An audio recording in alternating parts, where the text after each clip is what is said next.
Netanyahu के रहने से एक जो फायदा वो ये है कि इसके, अंग्रेजी में पिग हेडेडनेस बोल रहे हैं, कि इसके उसके कारण दुनिया में जो वो देश जो इसराइल के अलाई थे, जो इसराइल के लिए कुछ कर गुजरने को तैयार रहते थे, वो भी अब इसराइल से विमुख हो रहे हैं। आप, मैं बस इस हफ्ते की बात कर दूं, जो अभी जो गुजर रहा हफ्ता उसकी मैं बात कर दूं, तो पोलैंड के पार्लियामेंट में एक उसके एमपी ने इसराइल के झंडे के बीच नाजी स्वास्तिका का वो बना के और दिखाया। आप ये तस्वुर नहीं कर सकते कितनी बड़ी चीज है। साउथ कोरिया के राष्ट्रपति ने खरी खोटी सुनाई, और जब इसराइल ने पुशबैक किया तो डबल डाउन कर दोबारा बोला, यानी सारे मिनिस्टर उठ के बोलने लगे। अच्छा, जर्मनी में इस वीक जो है वो रद्द अमल देखा गया। रेत पे इमारत बनी हुई है, लिटरली और अदरवाइज, तो वो रेत की इमारत अब ढह रही है। मसला ये है कि अगर आप एज रीजनल पावर देखें तो वो तो ईरान है या टर्की है, इनमें से तो कोई नहीं है ना, सऊदी अरब कभी भी हो सकता है। उसके पीछे रीजन ये है कि रीजनल पावर यानी मिडिल लेवल पावर बनने के लिए जो चीजें चाहिए, वो उसके अंदर जो जो आप कह सकते हैं, यानी मिडिल लेवल पावर बनने के लिए जो आपको कंडीशंस चाहिए, वो कंडीशंस को ये सेटिस्फाई नहीं करती है जो देश। पॉपुलेशन नहीं है, रिसोर्सेज के नाम पे सिर्फ तेल है, ह्यूमन रिसोर्सेज के नाम पे कुछ नहीं है। प्रोग्राम दुनिया मेरे आगे में तमाम नाजरीन और सामईन का इस्तकबाल है। मैं हूं आपका मेज़बान सैयद खुर्रम रज़ा, कौमी आवाज़ का डिजिटल एडिटर। ये प्रोग्राम नेशनल हेरल्ड, नवजीवन और कौमी आवाज़ की जानिब से पेश किया जा रहा है। मशरिक़ वस्ती में कशीदगी बदस्तूर बरकरार है और हालात किसी वाज़ेह सिमत में जाते नज़र नहीं आ रहे।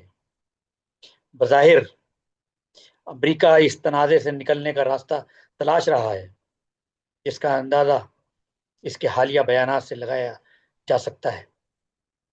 ताहम अमरीकी सदर ट्रंप से लेकर मौजूदा अमरीका इंतज़ामिया के आला ओहदेदारान तक किसी के बयानात में यकसानियत दिखाई नहीं देती।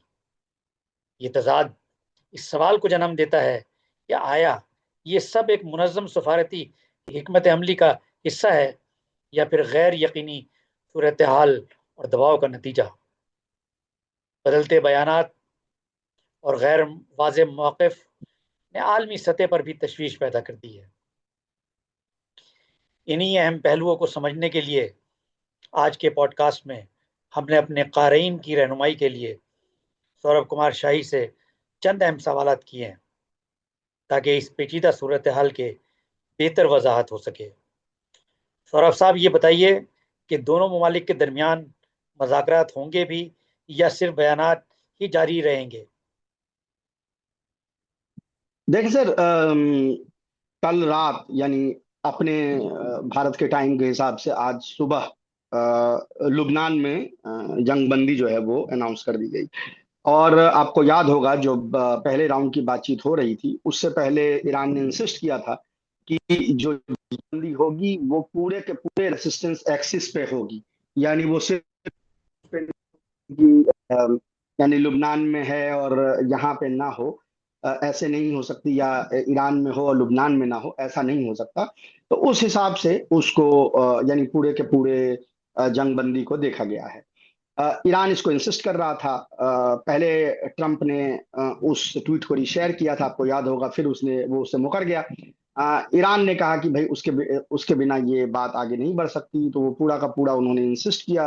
और पिछले 7 दिन के दबाव के बाद अमेरिका ने उसको जंगबंदी का ऐलान कर दिया। हालांकि इसराइल और वो जो लुबनान में जो नॉन हिजबुल्लाह जो कंपोनेंट हैं, जो सुन्नी हैं, उनकी इज्जत रखने के लिए उन्होंने ये कहा कि ये यहाँ पे टेलीफोन पे मुज़ाकरात हुए हैं और उसके बाद ये जंगबंदी का ऐलान हुआ। लेकिन सबको पता है कि वो जंगबंदी किसके इंसिस्टेंस पे हुई है और किसके कहने से हुई है।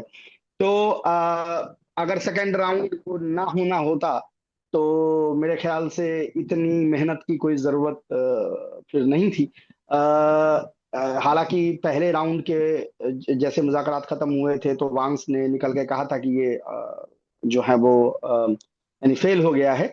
लेकिन डिप्लोमेटिक इनिशिएटिव ऑलरेडी चल रहा था, पीछे बातचीत वगैरह हो रही थी। और जैसा आपने देखा, फील्ड मार्शल आसिम मुनीर खुद तेहरान गए और उसके बाद उनका अमेरिका जाने का भी प्लान है। इस दरमियान वजीर आजम शहबाज शरीफ जो हैं वो गए हैं कतर और सऊदी अरब। तो ये यानी ये पीठ पीछे जो एक जो चीज बैकग्राउंड में चल रही होती है वो चल रही थी। तो इससे ऐसा लगता है कि सेकंड राउंड मुज़ाकरात जो है वो होने वाले हैं, ऐसा अभी तक लग रहा है। लेकिन आप इस एडमिनिस्ट्रेशन पे भरोसा नहीं कर सकते। जो ट्रम्प की जो इंतजामिया है वो ऐसी है कि अ, उसमें मतलब किस वक्त क्या डिसीजन ले लिया जाए उसका उसका कुछ कहा नहीं जा सकता। तो उस पर बहुत भरोसा नहीं किया जा सकता। लेकिन हाँ, असल रुकावट कहाँ है, लेबनान या आबनाए हुरमुज पर? देखिए लेबनान वाला रुकावट तो अब खत्म हो गया। ये चीज जो है वो ईरान ने कह दिया था कि भाई जब तक वो नहीं होगा तब तक हम नहीं खोलेंगे। तो वो लेबनान वाला तो अब एटलीस्ट 10 दिन के लिए वो सीज फायर हो गया। हालांकि नेतन्याहू अपनी तरफ से पूरी कोशिश करेंगे कि इस जंगबंदी को वो तोड़ें। कि नेतन्याहू की स्थिति को आप इस तरह से समझें कि जैसे ही नेशनल इमरजेंसी लॉ हटेगा, क्योंकि जब तक वॉर हो रहा है तो इमरजेंसी लॉ है, इमरजेंसी लॉ हटेगा तो उन पे मुकदमा चलेगा, मुकदमा चलेगा जेल में। तो नेतन्याहू के हक में है कि वो लड़ाई लगातार होती रहे ताकि नेशनल इमरजेंसी लॉ जो है वो नाफिज किया जा सके, यानी वो नाफिज रहे वहां के आवाम पे। दूसरी बात यह है कि जो इजरायली जनता, जैसे बहुत लोग ये बार बार ये कहते हैं कि देखें हमें हुक्मरान और आवाम के दरमियान में एक वो करना चाहिए, यानी एक डिस्टिंक्शन बनानी चाहिए। और मैं ये आज से नहीं, ये मैं 15 साल 16 साल पहले से, जब से मैं फिलिस्तीन और इसराइल में जाके मैं वहां पर कवर करता रहा हूँ, तब से मैंने एक चीज ही दोहराई है कि इसराइल के केस में आवाम और हुक्मरान के दरमियान में धागे भर का कोई फर्क नहीं है। जो अंग्रेजी में हम कहते हैं ना कि no light can pass between them, मतलब इतनी भी दोनों के बीच फर्क नहीं है कि उसमें से जो है कोई रोशनी जो है वो निकल सके। तो जैसे हुकूमत जेनोसाइडल है वैसे ही आवाम जेनोसाइडल है। तो इसीलिए ये सोचना कि आवाम का कोई प्रेशर होगा युद्ध खत्म करने पर, ऐसी कोई बात नहीं। आवाम का प्रेशर युद्ध खत्म करने पे नहीं है। और जो भी अल्टरनेटिव है, चाहे नेतन्याहू के अल्टरनेटिव हो चाहे कोई भी हो इसराइल में, वो उतने ही बुरे हैं। जिसको अंग्रेजी में हम कहते हैं ना कि one is more worse than the other, मतलब वो कोई उसमें ये नहीं है। नेतन्याहू के रहने से एक जो फायदा है, फायदा वो ये है कि इसके, अंग्रेजी में पिग हेडेडनेस बोल रहे हैं, कि इसके उसके कारण दुनिया में जो वो देश जो इसराइल के अलाई थे, जो इसराइल के लिए कुछ कर गुजरने को तैयार रहते थे, वो भी अब इसराइल से विमुख हो रहे हैं। आप, मैं बस इस हफ्ते की बात कर दूं, जो अभी जो गुजर रहा हफ्ता उसकी मैं बात कर दूं, तो पोलैंड के पार्लियामेंट में एक उसके एमपी ने इसराइल के झंडे के बीच बीच नाजी स्वास्तिका का वो बना के और दिखाया। आप ये तस्वुर नहीं कर सकते कितनी बड़ी चीज है। साउथ कोरिया के राष्ट्रपति ने खरी खोटी सुनाई, और जब इसराइल ने पुशबैक किया तो डबल डाउन कर दोबारा बोला, यानी सारे मिनिस्टर उठ के बोलने लगे। अच्छा, जर्मनी में इस वीक जो है वो रद्द अमल देखा गया। अमेरिका में सीनेट में हालांकि वो इसराइल एड का वोट पास कर गया, लेकिन पहली बार ऐसा हुआ कि 47 में से 40 डेमोक्रेट सीनेटर ने उसके मुखालिफत की। ये मतलब ये सोचने वाली बात भी नहीं है। एड में 47 में से 36 जो सीनेटर हैं उन्होंने मुखालिफत की। जिन सीनेटर्स ने मुखालिफत नहीं की, फर्ज करें कि 11 सीनेटर्स ने मुखालिफत नहीं की, डेमोक्रेटिक सीनेटर्स ने, उनमें से कोई भी ऐसा नहीं है जो अगले वहां के सदारती जो इंतखाबात होने हैं अमेरिका में उसके में डेमोक्रेट पार्टी के फ्रंट रनर में भी शामिल है। यानी वही अब डेमोक्रेट इसराइल का सपोर्ट कर रहे हैं जिनको खोने के लिए कुछ नहीं, जिनको थोड़ा भी ये लग रहा है कि मुझे पब्लिक ऑफिस के लिए लड़ना है, बड़े पब्लिक ऑफिस के लिए, वो इतना डरा हुआ है कि वो अब इसराइल के हक में नहीं बोल सकता, क्योंकि आवाम बिल्कुल अमेरिका में इसराइल के पीछे चली गई है। इस हफ्ते एक सर्वे हुआ जिसमें यह कहा गया कि अंडर 50 साल से नीचे के उम्र के अमेरिकन में इसराइल की अप्रूवल रेटिंग -48%, -48%। तो ये सारी चीजें इसलिए संभव हुई है कि नेतन्याहू जैसा एक आदमी बैठा। ये जो इतने सालों से लोग जो ये कहने की कोशिश करते थे कि नहीं नहीं आवाम अलग है, और वो उसने उस पर से पर्दा हटा दिया। मतलब वो जो वादे हो गई लोगों के सामने कि हकीकत क्या है। तो अगर आप लार्जर मूवमेंट के हिसाब से देखें तो नेतन्याहू का वहां बने रहना इसराइल के सेल्फ डिस्ट्रक्शन के लिए के तरफ का एक रास्ता है। तो आई थिंक इंडिपेंडेंट जो ऑब्जर्वर्स है वो तो यही चाहेंगे कि यही बने रहे सत्ता में। भाई कत्लो गारत सब में होगी, ऐसा नहीं है कि नेतन्याहू के बाद अगर कोई अपोजिशन का लीडर वहां प्रधानमंत्री बन जाएगा तो इसराइल कत्लो गारत नहीं करेगा। फिर वही बात कि वो तो पूरे पूरे मुल्क का एक साइकोलॉजी। लेकिन इस आदमी के पिग हेडेडनेस के कारण जो स्ट्रेटेजिक लॉस इसराइल का हो रहा है, शायद वो मौका दोबारा ना मिले। इस पेशरफ में बेसिकली आपका ये कहना है कि नेतन्याहू ही जिम्मेदार हैं। ईरान और अमेरिका के दरमियान पेशरफ किस हद तक हुई है? देखिए कुछ चीजों में, देखिए न्यूक्लियर मामले में 90% चीज तो ऑलरेडी हुई हुई थी। JCPOA was a very good deal. अब मसला ये है कि अब डोनाल्ड ट्रंप को एक डील चाहते हैं, डील का नाम बदल लें और उसमें मामला वो जेसीपीओए वाला भी हो तो काम चलेगा, क्योंकि याद रखें कि उनकी अपनी जो ऑडियंस है, रिपब्लिकन पार्टी के वोटर जो हैं, वो कोई बहुत ज्यादा पढ़े लिखे तो है नहीं, और बहुत कोई ऐसा भी नहीं है कि बहुत जहीन है। तो हम्म। अगर जहीन नहीं है तो उनको कुछ भी बेचा जा सकता है। जिस तरह भारत में आप देखें कि कुछ भी बेचा जा सकता है, एक सर्टेन एक जो ग्रुप है, उसी तरह वहां पर भी कुछ भी बेचा जा सकता है। तो अगर डोनाल्ड ट्रंप अपने उस ग्रुप को ये कन्विंस कर सकें कि ये जेसीपीओ से मैंने, ओबामा से बेहतर डील मैंने क्रैक कर ली, तो काम खत्म। आपको याद होगा नाफ्टा और उससे पहले जो डील थी उसमें कोई फर्क नहीं था, बस नेतन्याहू उसका नाम बदल के, सॉरी ट्रंप नाम बदल के, और ये दिखाना चाहते थे कि उसने बहुत अच्छी डील क्रैक। तो ये सब चीजें हैं, ये चलती रहती हैं। मेरे ख्याल से उस पे बहुत ज्यादा कोई बहुत गैप नहीं है। जीरो इनरिचमेंट अभी भी वो कह रहा है, ईरान अब जीरो इनरिचमेंट को तैयार नहीं है, लेकिन वो इनरिचमेंट कैप के लिए तैयार हो सकता है कि हाँ भाई 5 5 साल तक मैं नहीं करूंगा, उसके बाद इस तरह की चीजें। लेकिन इस बार बहुत क्लियर कट ये होगा कि भाई सैंक्शन रिलीफ, फ्रोजन फंड को रिलीज करना, ये तमाम चीज आपको जो है अश्योर करने पड़ेंगे। उसके बिना ईरान छोड़ने वाला नहीं है, उसके पास हिस्टोरिकल मौका है। जहां तक बाकी सवाल आते हैं मिसाइल और वगैरह के, ये तो वो कुछ भी नहीं है। वो दोबारा ईरान का आपको पता ही है, 2000 किलोमीटर से ऊपर की मिसाइल उसने पहले भी नहीं बनाई हुई थी, क्योंकि उसने कह रखा था कि मेरा प्राइमरी दुश्मन तो इसराइल है, वो 2000 किलोमीटर के जद में है। तो मैं हम्म। मतलब मेरे मिसाइल के जद में ऑलरेडी है, तो मैं उससे आगे क्यों बनाऊंगा। वो ईरान यहाँ प्रॉमिस कर देगा कि अमेरिका तक पहुंचने वाली मिसाइल नहीं बनाऊंगा, जो वो ऑलरेडी किए हुए है। भाई जो मरहूम अयतुल्ला खामेनी ने अपने उसके हिसाब से उन्होंने पहले ही कैपिंग कर दी थी कि भाई हम यूरोप वगैरह को डराना नहीं चाहते, नए दुश्मन हम क्यों बनाए, हमको उनसे क्या लेना देना, मेरा चेक रिपब्लिक से जर्मनी से मेरी क्या दुश्मनी। तो मैं क्यों 3000 किलोमीटर का मिसाइल बना लूं, 4000 किलोमीटर का मिसाइल बना लूं कि उससे फ्रांस को भी डर लगे, स्पेन को भी डर लगे। तो वो ऑलरेडी है, उसको ये नेतन्याहू उसको अगर ट्रंप अपने ऑडियंस को ये बता सकता है कि देखो जी हमने कह दिया कि मिसाइल अमेरिका तक पहुंचने वाली मिसाइल नहीं बनेगी, हमारी जीत है, तो भाई ठीक है, आपकी ऑडियंस कन्विंस है तो कन्विंस है, भाई हमारा क्या जा रहा है उससे। तो ये चीजें चल रही है। लेकिन ये एक्सिस ऑफ रेसिस्टेंस और मिसाइल प्रोग्राम को कर्टेल करने का कि 2000 किलोमीटर से कम का मिसाइल, ये सब नहीं होने वाला है। और ईरान ने कहा कि जो चीज तुम लड़के नहीं जीत सके वो डिप्लोमेसी से नहीं जीत सकते। लोगों के जहन में सबसे बड़ा सवाल ये है कि ट्रंप अपने बयानात बदलते जा रहे हैं। क्या ये सिफारती हिकमत अमली है या इनकी गैर मुस्तकिल मिजाजी? देखिए ये अंग्रेजी में एक वर्ड होता है जिसको हम लोग बोलते हैं सेनाइल डिके।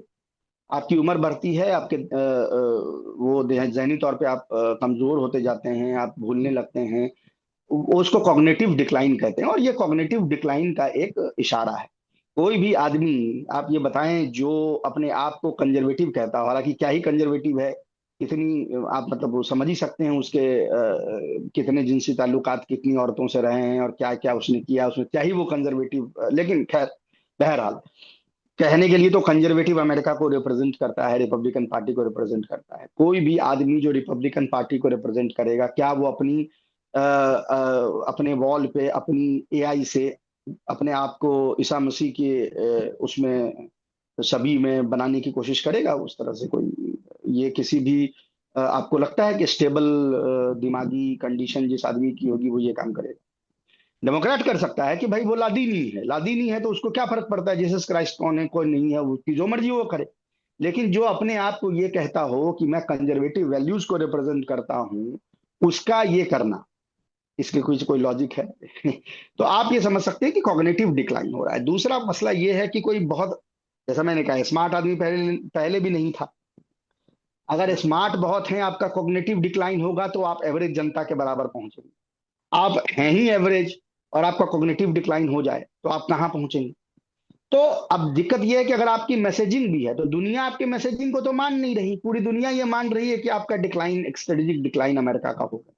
आप डोमेस्टिक ऑडियंस, उसमें भी वो हिस्सा जो आपको वोट करता है, उसको सेटिएट करने के लिए अगर ये कर रहे हैं तो करते रहें। ये टैक्टिक हो सकती है, स्ट्रेटेजी तो नहीं है। दुबई जिसको मुस्तकबिल कहा जाता था दुनिया का, उसके मुस्तकबिल के मौजूदा हालात में किस से जाते दिखाई दे रहे हैं? देखिए, अगर ये पीस डील हो गई तो यूएई की स्थिति इतनी बुरी होगी, उसकी उसका सिचुएशन इतना टेनस होगा कि जैसे किसी का भी नहीं। इसको आप इस तरह से देखें कि आपकी लड़ाई किसी से थी, वो जिस आदमी से लड़ाई थी उसने आपके घर पे हमला करने की कोशिश की और आपके पड़ोस में जिसका घर था उसके छत पर से गोली चला रहा है आप। तो जाहिर है कि वो आपके पड़ोसी ने उसको ये राइट्स दिए, ये अधिकार दिए कि वो उसके मकान पर चढ़ के वो फायरिंग कर सके। अब फर्ज करें कि आपने उस दुश्मन को पस्त कर दिया और मजबूर कर दिया कि वो दुश्मन बोले आपसे कि भाई आप आज से तुम्हारी लड़ाई नहीं, हमारा मामला खत्म। तो उसका मामला तो खत्म है, वो तो चला गया, पर उसी का क्या होगा? बस यही स्थिति बन रहा है। कौन सा मुस्लिम ममलिक जो है वो उभरता दिखाई दे रहा है आपको? ये सब, इनको तो मैं मुस्लिम ममालिक पहले नहीं, ये आ, नाम निहाद सुन्नी ममालिक है। इसका इस्लाम से कोई इनका लेना देना नहीं। जो चीजें वहां होती हैं उसका कोई इस्लाम से कोई लेना देना नहीं है, ना इनका अपना कल्चर है, ना इसमें मैं सऊदी अरब को बस बाहर करता हूँ कि उनका एक एक कल्चर रहा है, थोड़ा बहुत रहा है। हालांकि वो क्या ही पिछले 50-70 साल में उसमें भी कुछ भी नहीं है, लेकिन एटलीस्ट उनका है, ओमान में है। लेकिन ये कतर, कुवैत, बहरैन, यूएई, इनका तो कोई ना पास्ट है ना फ्यूचर है इनका कोई। आ, रेत पे इमारत बनी हुई है लिटरली और अदरवाइज, तो वो रेत की इमारत अब ढह रही है। मसला ये है कि अगर आप एज ओरिजिनल पावर देखें तो वो तो ईरान है या टर्की है। इनमें से तो कोई नहीं है, ना सऊदी अरब कभी भी हो सकता है। उसके पीछे रीजन ये है कि रीजनल पावर यानी मिडिल लेवल पावर बनने के लिए जो चीजें चाहिए, वो उसके अंदर जो जो आप कह सकते हैं, यानी मिडिल लेवल पावर बनने के लिए जो आपको कंडीशंस चाहिए, वो कंडीशंस को ये सेटिस्फाई नहीं करती है। जो देश, पॉपुलेशन नहीं है, रिसोर्सेज के नाम पे सिर्फ तेल है, ह्यूमन रिसोर्सेज के नाम पे कुछ नहीं है, तो इसीलिए ये कभी नहीं बन सकते। इनका पावर प्रोजेक्शन हो सकता है, जिसको हम अंग्रेजी में बोलते हैं to punch above your weight. आप मुक्केबाजी में आप 70 किलो कैटेगरी में लड़ने के उसमें हैं और आप सुपर हेवी वेट में चले जाएंगे तो एक आध मुक्का हो सकता है आप जमा दें, लेकिन उधर वाले का जब मुक्का लगेगा आपको तो फिर क्या होगा आपका? तो पंचिंग अबव द वेट जो है वो इनके साथ हो रही है, और वो चीज यहाँ पे दिख रहा है कि they have always try to punch above their weight. Saudi को फिर भी थोड़ी लिवरेज है, वो लिवरेज इसलिए है कि भाई वो हरमैन शरीफ के आप उसको कह सकते हैं कि एक तरह से पासबान है। हम्म। लेकिन अगर पासबान हैं तो उससे उनको कुछ राइट्स मिली हुई है। लेकिन अगर वो राइट्स आप स्क्वेंडर करेंगे कि इसराइल के साथ हमआहंगी है, पीठ पीछे तमाम रिलेशनशिप है, जो आपने इस वॉर में देखा कि बड़ी तादाद में सुन्नी जो पॉपुलेशन है दुनिया की, वो भी इन ये जो नाम निहाद सुन्नी ममालिक हैं इनके बरक्स करे जो दूसरी ताकतें हैं उसका उन्होंने सपोर्ट किया, इसके खिलाफ वो बोल रहे हैं और लिख रहे हैं। ये भी बहुत इंटरेस्टिंग चीज है देखने की कि ये ऊंट जो है वो एक अलग करवट ही बैठना शुरू हो गया है। मुस्तकबिल के ममालिक जो आपने बताए हैं वो तुर्की और ईरान बताए हैं। ये थे हमारे मेहमान सौरभ कुमार शाही, जो तफसील से मशरक़ी वस्ती में जारी कशीदगी पर रोशनी डाल रहे थे।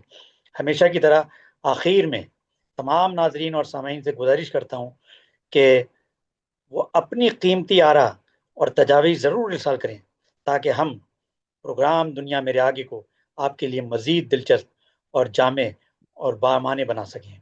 हम अगले प्रोग्राम में फिर हाजिर होंगे एक नए रुख और एक नई सोच के साथ। तब तक के लिए आप अपनी ज़िंदा सोच ज़िंदा रखिए और प्रोग्राम दुनिया मेरे आगे को देखते रहिए।